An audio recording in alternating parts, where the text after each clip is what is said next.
I keep getting asked why I haven't done any review videos on the RP3 yet, and I wanted to put together this short video so I have something to point people to when they ask why I did not do a full review like I usually do. For the record, I did plan on making a review up until the RP3 sale date was announced. I've been testing the RP3 since 2020, and I probably have well over 2,000 hours of playtime clocked in on the device at this point. I know everything that there is to know about this product. During that time, the product has gone through ebb and flows that typically end with the product being worse for some reason. This is almost always due to someone making a careless mistake. The problem is that in almost every case, these things cannot be fixed or the company is unwilling to fix them after they've been made. With a development cycle well over 2 years, you can imagine how many of these things have racked up. Most of you watching this video have no idea that the RP3 was originally supposed to launch around November of last year. The device was actually mass-produced around that time, and it's been sitting in the factory ever since. About a week or so before that launch was supposed to happen, I found a critical flaw on the screen that caused the backlight to flicker uncontrollably at or below 30% brightness. This was originally assumed to be a one-off issue, but it was a systemic problem that stemmed from someone not paying attention to the datasheet of the driver chip that they had picked. The company found out that they could fix this issue by switching out to a new driver chip, but that would mean that every RP3 that was produced would need to be opened up again so this part could be swapped out. This will be a key detail in just a moment. The launch was postponed at that point so the company could focus on filling their RP2 Plus pre-orders, as they should have. Now the key thing that you need to know here is that the RP2 Plus was produced after the RP3. And if you were in those early batches and you were unlucky enough, you know that quality assurance throughout the initial batches of the launch was hit or miss. There was a roulette wheel of screen issues, with some users getting significantly better screens than others. As a reviewer, but more specifically a reviewer of Retroid products, there is no worse feeling than giving a positive review to a device that I like and enjoy, only to have my fans end up getting shafted during the retail window. I hate it more than anything else. And I never get anything more than vague assurances that certain things won't happen again in the future. What's even worse than this is the fact that Retroid has started a practice of just randomly removing shit from their products after they've been reviewed without saying anything to anyone. They did this by removing the microphone from the RP2 Plus for God knows what reason, and they also removed the superior rumble motor and replaced it with the trash one that they knew was trash since the original prototypes of the RP2 were made in 2019 before they then removed it from that device. The worst part of all of this is the rumble motor is still advertised on their own website. I only found out about this from someone telling me on Discord. The company didn't even tell their own customers that they were going to do this. I'm not naive. Component changes happen all the time in manufacturing, but you don't usually completely remove one feature from a device or swap out for an inferior component. GBD did this in the Win 3 and they had a huge backlash. That's not even the only thing that's falsely advertised on their website right now. They are calling this model white when they know the shell color is light yellow at best. You might be asking yourself,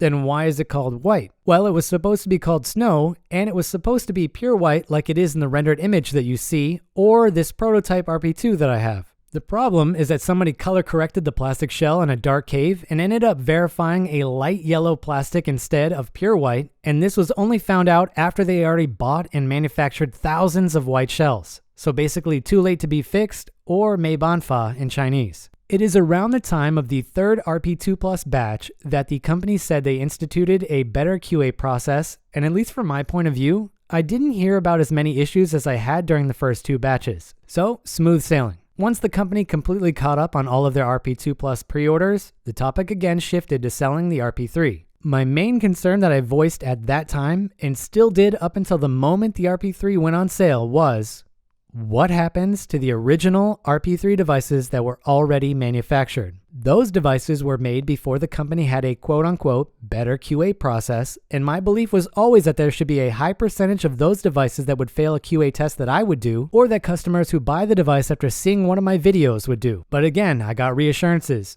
Don't worry, we're going to do a full QA again when we open up the devices to change out that driver chip. This seems like a reasonable thing that any company would want to do that cares about their customer base, so I again waited. In the interim, the company decided to work on Android 11 because I found out that the GPU drivers that come with it improve a bunch of emulators after I tested a tablet with the same processor. Around this time, the company was also supposed to finish the conductive rubber version of the RP3 that they had well over 1 year of notice to work on after finding out that people did not like the buttons on the original RP2. That work is so far not done, or at least I've never seen a done version, and I've never used one. They were originally supposed to sell assembled units with conductive rubber at launch, but that's just too much work, so let's give people the option of having to do this on their own on a product that is over $120. For the record, the dome version isn't that bad, and you can do some cool mods with Vita buttons, but there's no way I would use it after testing some of the conductive rubber prototypes that they begrudgingly made. The conductive rubber version is just much better, and you shouldn't be forced to have to install it yourself because the company is too lazy to do the right thing. Anyway, fast forward to Android 11 being done, and that's right around the time when I started talking about this product again and started making these short videos. There was still the looming danger of what happens if the company doesn't do the QA that they said they'd do on the older devices, but the software changes were showing some good progress.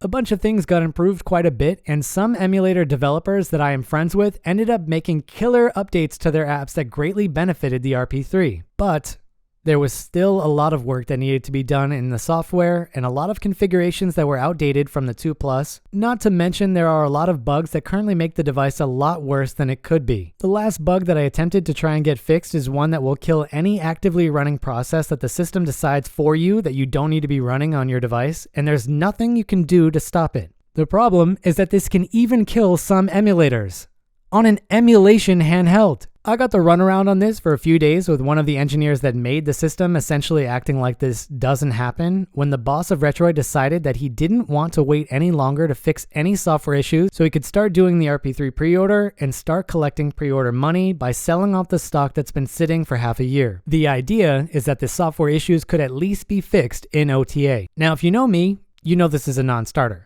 And you also know that I'm not a company apologist. No one is responsible for fixing the problems in a product except for the people that produce the product. A product should be judged exactly how it is on day one, and if it cannot fulfill its function on that first day, it doesn't belong being sold at that point. Retroid is not like Valve. They aren't going to rapidly push out updates to the beta channel to fix this device. These problems are going to take a long time to fix, and there's no guarantee that they will be fixed at all, or that they will be fixed in a timely manner. Now, if you've been following the story so far, you might be wondering what happened to the devices that were made last year. Funny you should ask. I got sent one of those retail candidate devices to check for problems and to use for review.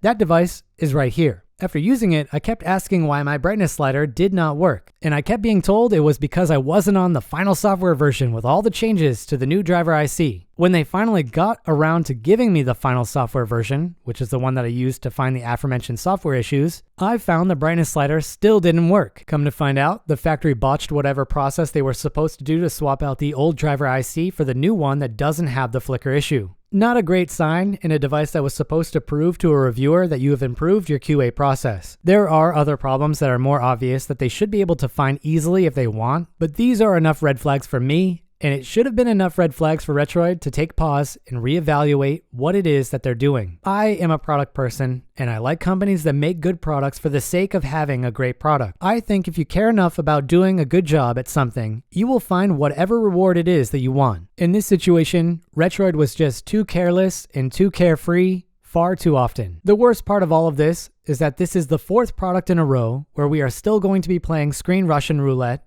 and that should never have been the case with all of the lessons that Retroid should have learned to this point. I don't want you leaving this video thinking that there are any hard feelings on my end or that I made this video out of spite. The company knew that I would probably end up making a video like this, and they were fine with it. Selling the RP3 at this point was purely a business decision, and it's not something that I can personally get behind after all of the things that I listed. More than anything, I am just tired of being asked where the RP3 videos are. If they did better QA on their mass production sample before doing mass production last year, they would have caught the screen flicker issue before having to go back and fix it over 8 months later. It's a shame because this really could have been a great product all things considered, and it could have been one that I could stand behind if they had ironed out the rest of these issues. But that's not the world we live in.